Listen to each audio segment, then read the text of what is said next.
I got a question. I know this has nothing to do with anything, but if you were to get married to a conjoined twin, would that count as a polygamous marriage? Alright, let's go! Today I'm going to be reacting to a short animated horror film. Before we get started, here's a quick video from my sponsors at Wonderkid.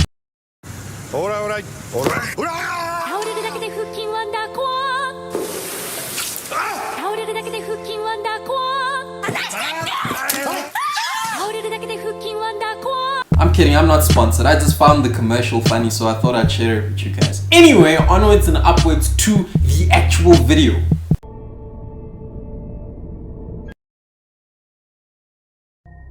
There are two types. Okay, firstly, if you go to the McDonald's and you see that the sign or the logo outside is upside down, instead of an M, it's a W, you know that your burger is not going to taste like a burger. There are two types of people who work at McDonald's, or fast food places in general.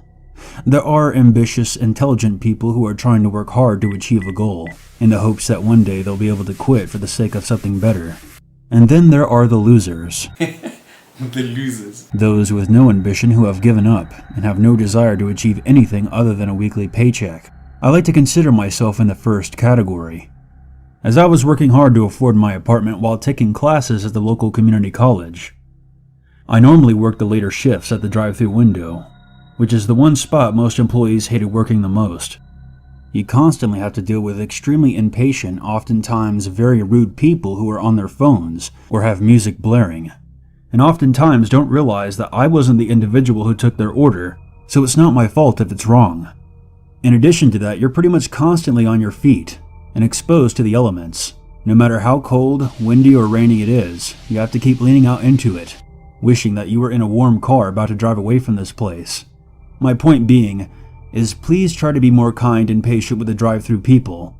Yeah, some are lazy, but most are trying their best, and even though you only see them for about half a minute, a kind remark or a warm smile might make their day. Anyways, now that I've gotten that off my chest, I work the late shift with two people who I believe qualify for the second category of employees. You can tell from a mile away that this McDonald's is not serious. First, the W thing, and now there's only 3 workers in this McDonald's. 3! Connie was a high school dropout who was almost always late and was never invested in what she was doing, and Harold was a deadbeat who often smelled like weed and only kept the job because otherwise his parents would throw him out of the house. He was 32 years old. So one night I was there after 11 p.m. by the drive-thru window on an extremely cold January night, flipping through the pages of my class notes and trying to keep warm by the fry machine. Connie was mopping while looking at her phone, and Harold was in the back probably getting baked in the walk-in cooler. That late at night we rarely got customers, and if we did, they were almost always zonked out college kids who used the drive-thru but never physically walked into the restaurant. I stood up and stretched my legs and told Connie that I was heading to the bathroom. It was around 11:30 at this point. I came back less than 5 minutes later, with Connie more or less in the same spot that she was before. I walked past her and turned the corner to return to the window, and froze dead in my tracks. There was a bald man in white face makeup and a black hoodie standing directly outside the window staring in. Ah, look at the top of his head! Look at his lips! His eyes were wide, with a blank expression that read, "What kind of trouble can I create?" The figure made direct eye contact with me and smirked, and slammed his palm against the window. I had no idea what to do, and inside my head, the words clown, mime, psychopath, danger, and death all exploded like fireworks. The window was already shut and locked to protect myself from the cold, but the doors were all unlocked, and this person could easily walk right in and grab any one of us if he wanted to. In my head I kept referring to it as he, but honestly I had no idea what the gender was. The outfit and makeup made the stranger look androgynous. Open. Okay, my thing is, why does he have to talk like that? Open! You can tell this man's esophagus is dry. You know, get that man some strepsils. He's parched, okay? He's thirsty. Drawing out the word like a snake. Now, even if the figure wasn't dressed like that, I was under no obligation to open the window. It's unlawful to serve walk-ups at the drive-thru window, certainly for their safety, but also for ours. I shook my head and backed away. I called over my shoulder, "Lock the doors." The whole time, this figure didn't break eye contact with me, and to the best of my memory, I don't even remember it blinking. It drew back its lips in a sinister smile. Its gums were black. I don't mean I was too far away that I couldn't see clearly. I mean its gums were as black as licorice. Black gums. This man obviously ate shoe polish as a child. You know, now the inside of his mouth looks like piano keys. You know, his toothbrush has been unemployed for at least 10 years. Who are you to judge? Who are we to judge? Open. It hissed again, louder this time. Its other hand slammed against the window, and it licked its lips with its tongue. Open. That's when a third hand slammed itself into the window. A left hand, and it was just as pale and as skeletal as the other two. "Call the cops!" I screamed, and ran back into the office, which was the only room with a locking door and no windows. I heard Connie scream, and she dropped her mop and flew across the room and made for the back with me. All the yelling attracted Harold, and I shoved past him into the office and told him to look at the security camera. Sure enough, the white-faced creeper looked to have 3 hands on the window and was tilting its head back and forth, perhaps trying to discover where I ran off to. We locked the office door and called the cops, explaining to the operator that there was at least 2 prowlers outside acting in a threatening manner towards us. I kind of expected it to be over after I called the cops. If it was a prank, they would run once they realized they scared me enough to call 911. But it didn't end there. We watched as the figure left the drive-thru window, circled the building, and made for the restaurant door. "Is there a second one? Look for a second one," I panicked while still on the phone with the operator. Connie was freaking out, and Harold was muttering something about not getting the police involved, likely because he was carrying weed. Okay, listen, I don't care what drugs or weapons or whatever you got in your pocket, I'm still calling the cops. Okay, there's a guy outside who's got a jawbreaker for a head, okay, or an eraser for a head, and he's got 3 hands on that window. I'm calling the cops. You and him can trade stories in jail or whatever, you know, but I'm not playing those games with you. That's when the power went out. Everything. Cameras, lights, phone, the whole building went down. Okay, to be fair, the power cut may have not been the creepy guy outside. It may have just been ESCOM. And barely 10 seconds after we all quieted down after shouting at each other in the dark, we heard footsteps in the dining room area. "Connie, did you lock the doors?"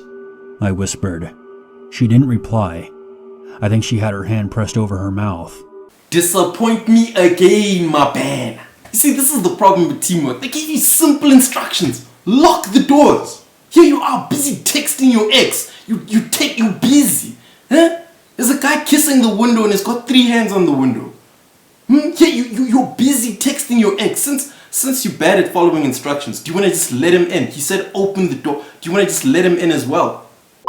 You know what? I actually take back some of the things I said because Connie disappointing her co-worker sort of reminds me of when I disappointed my soccer coach back in high school. You don't have future here. You don't have future. You can never make it. You're supposed to be a dinner man, serving dinner to the students in the secondary school. Because you cannot do basic 1 plus 1. You are here breathing heavy like a dog. Think about your life.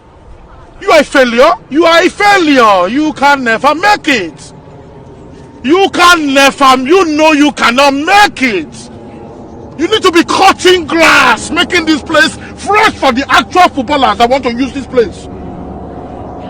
You are tired, you are here. What have you done? Useless. Me with my pregnancy, I'm better than you. Open. We heard a voice call from outside the room in the dark. Open. The shout came at least 3 more times, circling from the kitchen to right off the hallway where we were hiding. I was convinced I was about to die, and every decision I had made in my life that brought me there was flashing before my eyes. We heard footsteps pass the office. After another few minutes, we heard the wail of police sirens outside, and at any moment, we expected to hear gunfire and the police shouting at someone to get on the ground, but we never did. We waited until the police identified themselves, and opened the door and ran out into the parking lot. Since the power was down, we couldn't show the cops the security footage, so we just told them what we saw. They swept the whole building and said it was clear. The owner of that particular franchise store showed up about an hour later, after Harold and Connie had left. I waited for the power to be restored, so an officer could escort me back inside to collect my belongings. The next day my manager called me and asked me to work the night shift. I asked him if the creep from last night had been caught. When he said, "There was no creep," I told him I quit and hung up the phone. So man was like, did you catch the bad guy? You know, and then the boss was like, nah, we didn't. He's like, okay, bye. And then the boss was like, but are you coming in for work today? He's like, I said bye. Hung up the phone. I respect that. I respect that move, 100%. Yeah, no, I'd also quit. Hey, I wouldn't even come back to buy like a burger or something. You know, that the next manager's gonna have like 6 arms or something. You know, okay, Dr. Octopus. This story is completely true. I have no idea what caused the power outage, which apparently erased all the security footage from the day. Without proof on video, my manager and the cops concluded that it was an elaborate prank, but that third hand still bothers me to this day, even more so than its hungry, inhuman eyes.